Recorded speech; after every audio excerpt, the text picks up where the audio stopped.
Welcome back to Carrie and Christian Roam the Globe. Today we are in beautiful Cascais, a relaxed coastal vibe of a beach town. And in the video, we're going to share with you things to do if you are in Cascais for 1 week. They will include restaurants, gorgeous views and walking, a little bit of history, and a surprise festival. We were lucky enough that Carrie worked with somebody that actually lived here and still lives here in the Cascais area, Marco. And he was kind enough to spend half a day with us, knowing that we were here without a car. He took us around to some places that he knew we would not be able to get to otherwise. So Marco, thank you very much. Thank you. It's nice to have our own personal tour guide. And the first place that we went to is the Mercado, right here in central Cascais. Nice little marketplace, has some small restaurants on the outside, and then great place. We saw people walking there all the time through the week, coming back, getting fresh vegetables, fruits, nice flowers. We got some nice flowers for Marco's wife as a thank you for allowing us to steal him for part of the day. But a nice little spot, and we actually stumbled upon the fact that it was the Cascais Beer Fest this weekend, but we'll go more into that a little bit later. Yeah, and this market, in addition to the local fresh produce, fruits and vegetables that Christian mentioned, they also had, I think on Wednesdays and Saturdays, had a clothing market that we stumbled upon. You could get anything, t-shirts, shoes, really nice sweaters that they had that just transformed in that place that was, Christian mentioned the beer fest, it had transformed into a little clothing boutique. And from the Mercado, we went ahead and drove out to what is the westernmost point in continental Europe, and it is called Cabo de Roca. We got here, we've mentioned this a few times about some of the places that we've been, but we're here in the shoulder season, and I can only imagine how crowded this must get during tourist season in the summer. But there were a lot of people out there. Carrie made some new friends. We'll show you that picture. But yeah, it's the westernmost point in continental Europe, and beautiful sight lines. It's about 170 so meters above sea level, but you could see gorgeous views up and down the coastline from this spot. Yes, and we were here in the morning. We were here before, like around, I'd say 9:30 or 10, and it had started to get a little crowded. And we were there on a Sunday, and Marco had mentioned that the motorcycles, there must be a ride that happens because there were a lot of motorcycles that came up to this point, enjoy the views, and then there was a nice coffee shop that you could get something to eat or to drink in there as well. Bathroom. Or a pass for the bathroom, because everyone always needs a good bathroom halfway through their trip. But just the views were really, really, really pretty. Yeah, and even as we were driving up here, there was one point in the road that Marco told us about that he used to take his kids, and for some reason there's something magnetic in the area, but put the car in neutral, and the car actually gets pulled uphill slowly, but it gets pulled uphill because of the magnetism in the area. Yeah, we couldn't do it because there were cops there, but it did look pretty fun to do. And from this point, we then got in the car, went into the Sintra Park area, the Cascais Central Park area, and went to the sanctuary of Peninha. And this is a just small little outcropping. Peninha means small outcropping of rock. The intention, there was the gentleman who was trying to build a house here is actually the same person that built I'm going to pronounce it incorrectly, Quinta de Regulara in the Sintra area that we visited. And we'll have a separate video on that day of everything we did in the Sintra area. But yeah, he tried to build a mansion there, and unfortunately he passed away before it was completed, so it was never occupied. This was a hidden gem. I think just doing research on Sintra, I hadn't even heard of this one. So this was kind of fun. Marco had said that not a lot of people know about this one. So we felt lucky to be able to go there, and lots of hikers and bikers too that were going on the trail. Yep. Yeah, a Really lot of gorgeous some views. off-road biking. And interestingly enough, learning about the sanctuary, there was actually hundreds of years ago, I can't remember the exact year, I'll put it up on the screen, but there was somebody who had an aberration of the Virgin Mary, and so it became that person's goal to one day build a church there. And there is now a small sanctuary. It was built maybe 100 years later, but there is a sanctuary on the site now based off of that aberration that of the Virgin Mary that person had. Yeah, good spot to see.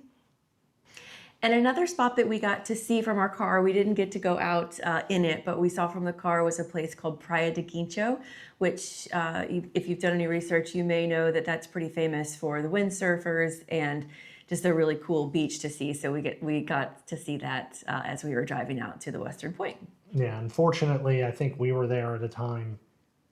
We didn't see any wind or kite surfers out there, but it is a place that is known for that. And the winds were up. It's just maybe relaxed Portuguese culture. They just weren't out yet.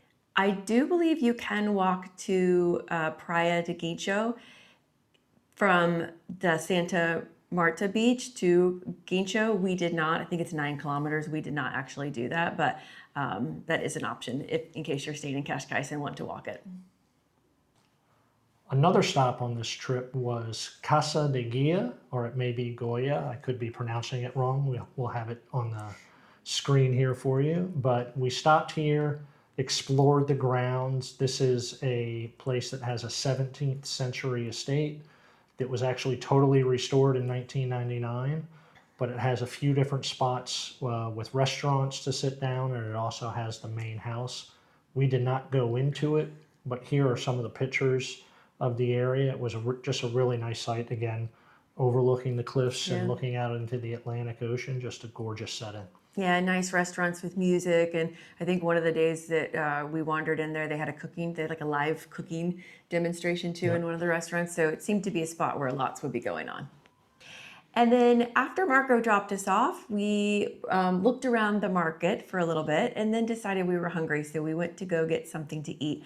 And we popped along this, what we now know is called Yellow Street, but it's a restaurant where literally all of the streets are painted yellow, and it's a couple blocks where there's no traffic. It's just restaurants from side to side and just really cute, small, good restaurants. And while we were here, we tried 5 of them. We tried... We did Mexican. Yeah. We did a smash burger. We did Asian noodles. And we did Mexican again. Yeah, and then a breakfast spot called there Euphoria.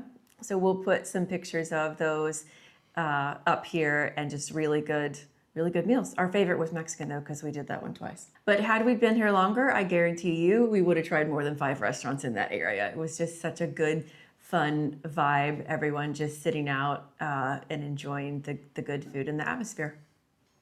And as we mentioned earlier, we stumbled upon the fact that at the Mercado, they were having the Cascais Beer Fest. So we made our way back there after having lunch. And you could see from these pictures here, there were a bunch of different microbreweries. You also had some bigger name places that were pouring as well.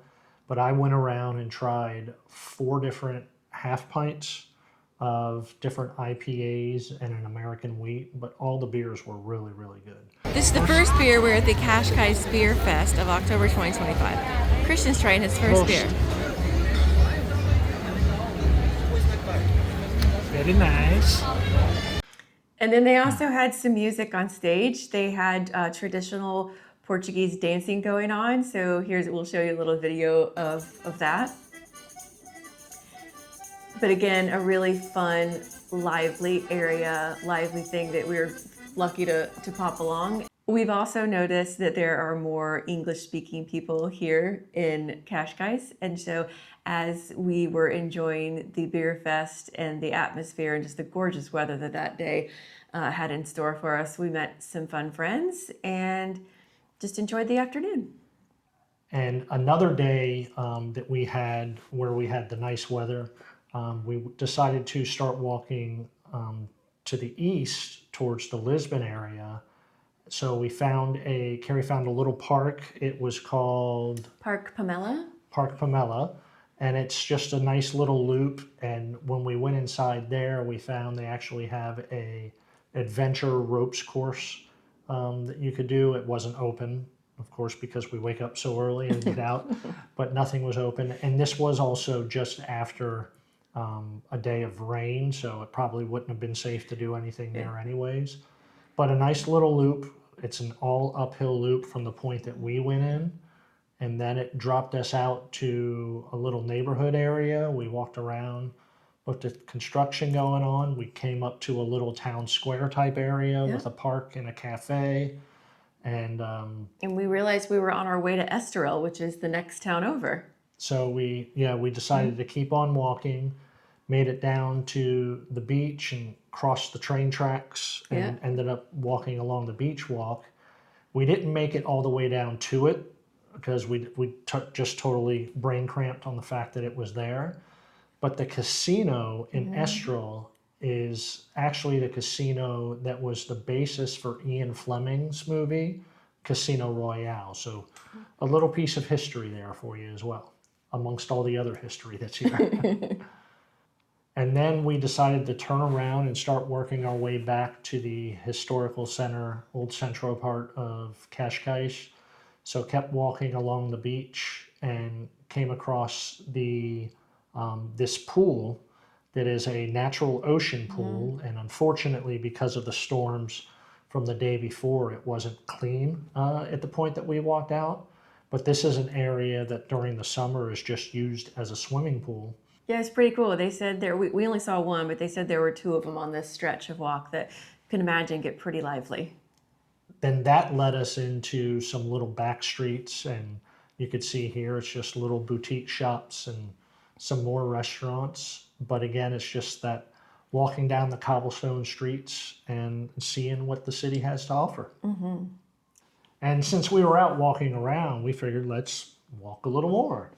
So we decided to walk over to Boca de Inferno. And unfortunately, on this particular day, we got there and it was low tide. So the wave action that it's so famous for wasn't as strong. It's still pretty though. Yeah, but it was a very nice scene. Unfortunately, you could see from this little video clip here just the waves coming in. And it probably would have been much more dramatic, but still, if it was high tide, but still very nice to look at. And then from here, we walked over to Santa Marta? Casa de Santa Maria, a nice little house, famous pictures. Always reference this whenever you look up Cascais.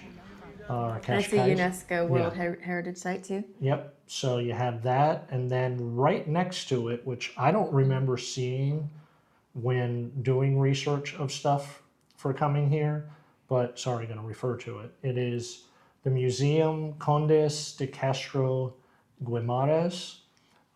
Nice little grounds. It goes out into a larger park area. Yeah. But you could see you have the main house here, and there was actually a small sanctuary here too. Just again, part of the charming historical structures here in Cascais. Absolutely. And that backed up to the park, which I think we saw a Christmas village being set up and a Ferris wheel being delivered. So in terms of some of the holidays, it's getting into that nice season where we get to see how the locals set up things too.